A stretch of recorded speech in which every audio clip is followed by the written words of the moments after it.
Hello बच्चों, आइए देखते हैं कक्षा 10 की विज्ञान का पहला अध्याय है रासायनिक अभिक्रिया एवं समीकरण। पहला ही रासायनिक समीकरण पहला है रासायनिक समीकरण। जब किसी पदार्थ में रासायनिक परिवर्तन होता है, इस परिवर्तन की प्रक्रिया को ही रासायनिक अभिक्रिया कहते हैं। अगला, रासायनिक अभिक्रिया के दौरान निम्न परिवर्तन देखने को मिलते हैं। तो क्या क्या परिवर्तन देखने को मिलता है? पहला पॉइंट, अवस्था में परिवर्तन, रंग में परिवर्तन, गैस का उत्सर्जन।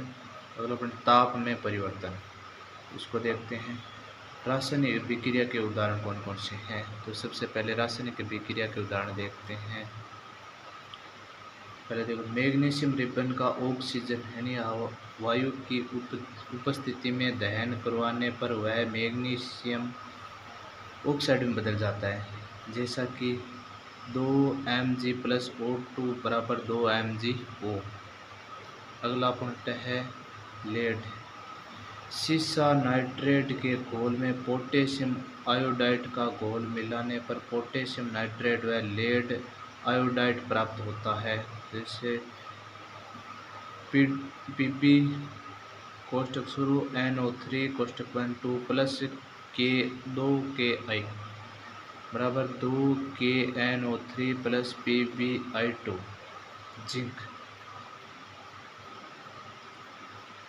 जिंक जस्ता के दोनों में तनु सल्फ्यूरिक अम्ल मिलाने पर हाइड्रोजन गैस निकालती है, वह जिंक सल्फेट का विलयन बनता है, जैसे ZnS plus H2SO4 plus Ag बराबर ZnSO4 कोष्टक शुरू AQ कोष्टक बंद प्लस H2 प्लस कोष्टक शुरू और 2।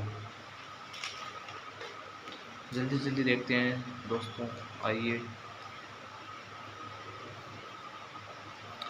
रासायनिक समीकरण, अगला नोट्स साथ में बनाते जाइए स्पीड से।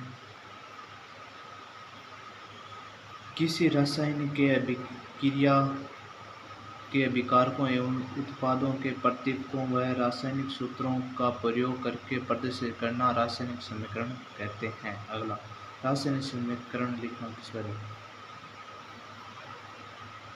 अभिकारक बराबर ऐसे पदार्थ जिनसे रासायनिक परिवर्तन होता है उसे अभिकारक कहते हैं।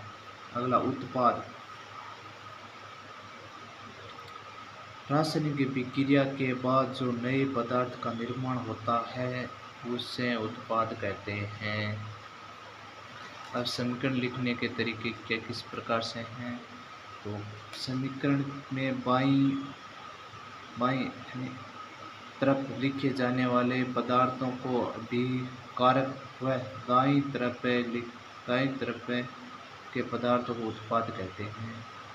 तो आप नोट्स देखते कि भी बना सकते हो, और जिनको समझ नहीं और सुन के बना भी सकते हो। अगला नंबर पॉइंट 2, अभिकारक वह उत्पाद के मध्य में तीर का निशान अभिक्रिया की दिशा को बताता है। अभिकारक वह उत्पाद के मध्य तीर का निशान आए तो अभिक्रिया की दिशा को बताता है, यानी अब सोल्व करता है उस समीकरण को। नंबर 3 पॉइंट,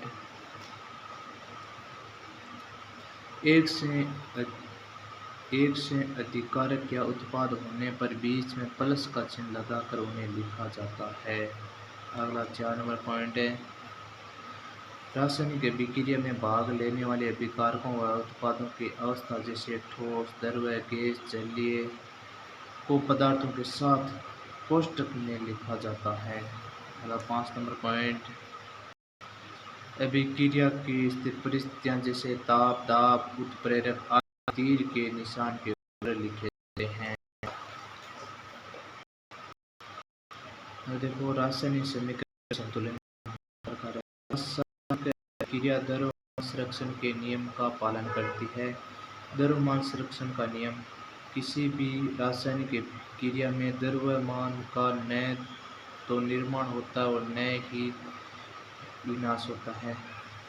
अगला पॉइंट है, रासायनिक समीकरण को संतुलन करना यानी अभिक्रिया से पहले व पश्चात प्रत्येक तत्व के परमाणु की संख्या समान करना।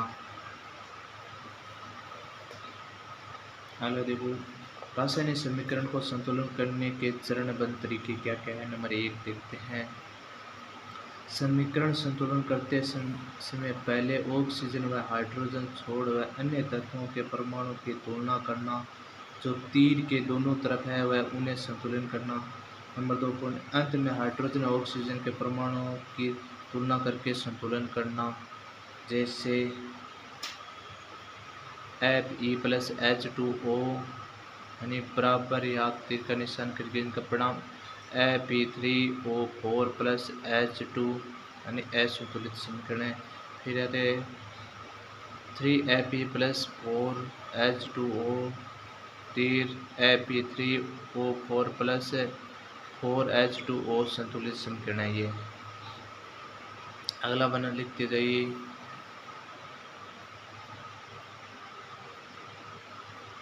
अगला देखिए, रासायनिक समीकरण को संतुलन करने की इस विधि को हिट एंड ट्रायल विधि कहते हैं। रासायनिक समीकरण को संतुलन करने की इस विधि को हिट एंड ट्रायल विधि कहते हैं। अगला देखिए, रासायनिक अभिक्रिया के प्रकार देखते हैं।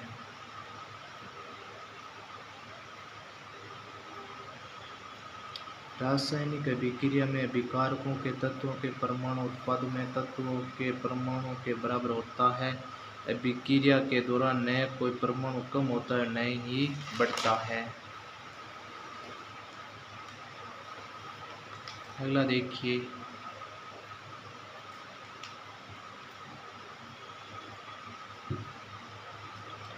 परमाणु के आपसी आबंधन टूटने और जुड़ने से नए पदार्थ का निर्माण होता है। अगला पॉइंट है संयोजन अभिक्रिया। दो या दो से अधिक अभिकारक मिलकर एकल उत्पाद का निर्माण करते हैं, उससे संयोजन अभिक्रिया कहते हैं। जैसे या उदाहरण, कोयला का दहन C+H2O = CO2, जल का निर्माण 2H2 + O2 = 2H2O, calcium hydrogen का निर्माण CaO + H2O = CaOH2 + Ag, यानी बिना बुझा हुआ चूना, जल और बुझा हुआ चूना। अगला देखिए बच्चों, नोट 1 देखते हैं। नोट, बुझे चूने के विलयन का उपयोग दीवारों की सफेदी के लिए किया जाता है। तो बुझे चूने का प्रयोग कहाँ किया जाता है? दीवारों की सफेदी करने के लिए, दीवार को सफेद करने के लिए। अगला देखिए, बुझा हुआ चूना कार्बन डाइऑक्साइड से अभिक्रिया कर कैल्शियम कार्बोनेट की परत में बदला जाता है, जिससे दीवार चमकने लगती है। CaOH2 + O2 तीर का निशान CaCO3 + H2O। रोचक तथ्य है, CaCO3 संगमरमर का रासायनिक सूत्र है। संगमरमर का रासायनिक सूत्र है CaCO3। आगे देखिए बच्चों, 2 नंबर पॉइंट, वियोजन अभिक्रिया। वह अभिक्रिया जिसमें कोई एक पदार्थ दो या दो से अधिक अणुओं में विभाजित होता है तो उसे वियोजन अभिक्रिया कहते हैं। उदाहरण देखिए, 2KClO3 तीर का निशान 2KCl + 3O2 यानी KClO2 3 का मतलब है पोटेशियम क्लोरेट और KCl है पोटेशियम क्लोराइड और O2 का मतलब ऑक्सीजन। अगला उदाहरण 2FeSO4 यानी 4 सल्फेट, इसे उस्माने के लिए देखो Fe2O3 यानी ferric oxide, SO2 sulphur die और SO3 सल्फर डाइऑक्साइड हो गया। आगे देखिए दोस्तों, वियोजन अभिक्रिया। वियोजन अभिक्रिया सामान्यतः 3 प्रभाव से संपन्न होती है। तो वियोजन अभिक्रिया कितने प्रभाव से संपन्न होती है? तो 3। पहला ही उसमें अपघटन। वह वियोजन अभिक्रिया जो ऊष्मा या ताप के प्रभाव को संपन्न होती है, ताप के प्रभाव से संपन्न होती है, उसे उसमें अपघटन कहते हैं। देखो जैसे PbNO3 तिरकनासान PbO plus NO2 plus O2। Pb कहते हैं लेड को, NO को नाइट्रेट और Pb लेड ऑक्साइड और NO2 का नाइट्रोजन डाई ऑक्साइड और O2 का ऑक्सीजन। अगला है नंबर 2 पॉइंट है विद्युतीय अपघटन। वह वियोजन अभिक्रिया जो विद्युत धारा प्रवाहित करने में संपन्न होती है। जैसे 2H2O विद्युत धारा हो रही है इसमें, तो त्रिकना 2H2O प्लस O2 का निर्माण करेगी। अगला देखते हैं नंबर 3 प्रकाशीय अपघटन। अगला है प्रकाशीय अपघटन। वह वियोजन अभिक्रिया जो सूर्य के प्रकाश से संपन्न होती है, तो उसे प्रकाशीय अपघटन कहते हैं। जैसे आप देख सकते हैं 2AgCl यानी सूर्य के प्रकाश से केवल 2Ag प्लस Cl2, AgBr सूर्य का प्रकाश Ag प्लस Br2। आप इन नोट्सों को वीडियो को रोक कर भी लिख सकते हो, फोन स्पीड से नहीं लिख पा रहे हो तो। इस विक्रिया का उपयोग श्याम सफेद फोटोग्राफी में किया जाता है। अगर ऊष्माक्षेपी विक्रिया, वे विक्रिया जिनमें उत्पाद निर्माण के साथ साथ ऊष्मा भी उत्पन्न होती है, इसमें ऊष्माक्षेपी विक्रिया कहते हैं। अगला है प्राकृतिक गैस का दहन। CH4 plus 2O2 तिरकनासा CO2 plus H2O plus ऊष्मा।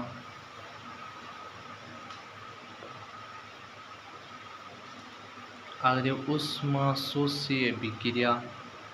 ऊष्माशोषी अभिक्रिया को लिखो।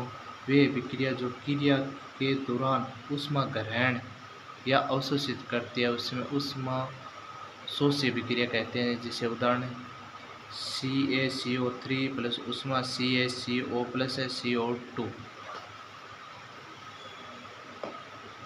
अगला देखिए विस्थापन अभिक्रिया, तो इसको लिखते जाइए।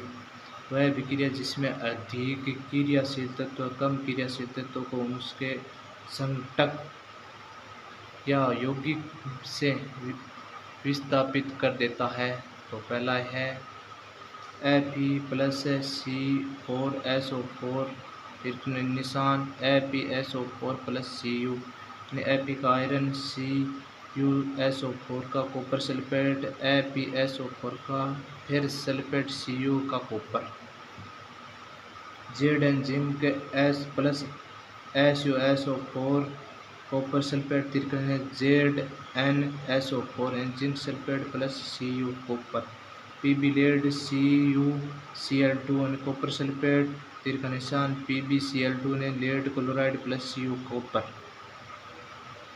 अगला है द्विविस्थापन अभिक्रिया। वे अभिक्रिया जिनमें अभिकारकों के मध्य आयनों का आदान प्रदान होता है, उसे द्विविस्थापन अभिक्रिया कहते हैं। जैसे BaCl2 plus Na2SO4, BaSO4 plus NaCl। तो BaCl2 को कह रहे हैं barium chloride, Na2 plus sodium sulphate और BaSO4 को कहे बेरियम सल्फेट, NaCl साधारण नमक। अगला देखिए उपचयन या ऑक्सीकरण अभिक्रिया। वह अभिक्रिया जिसमें ऑक्सीजन परमाणु की वृद्धि या हाइड्रोजन परमाणु का ह्रास होता है, उसे अपचयन या ऑक्सीकरण अभिक्रिया कहते हैं। जैसे 2Cu प्लस O2, 2Cu का कॉपर और O2 ऑक्सीजन से किसका निर्माण होगा? तिरकने CuO यानी कॉपर ऑक्साइड। अगला देखते हैं इसका दूसरा उदाहरण 2Mg प्लस O2 बराबर 2MgO यानी Mg का मैग्नीशियम, O2 ऑक्सीजन और दोनों मिलकर के मैग्नीशियम ऑक्साइड बनाएंगे। उपचयन अभिक्रिया।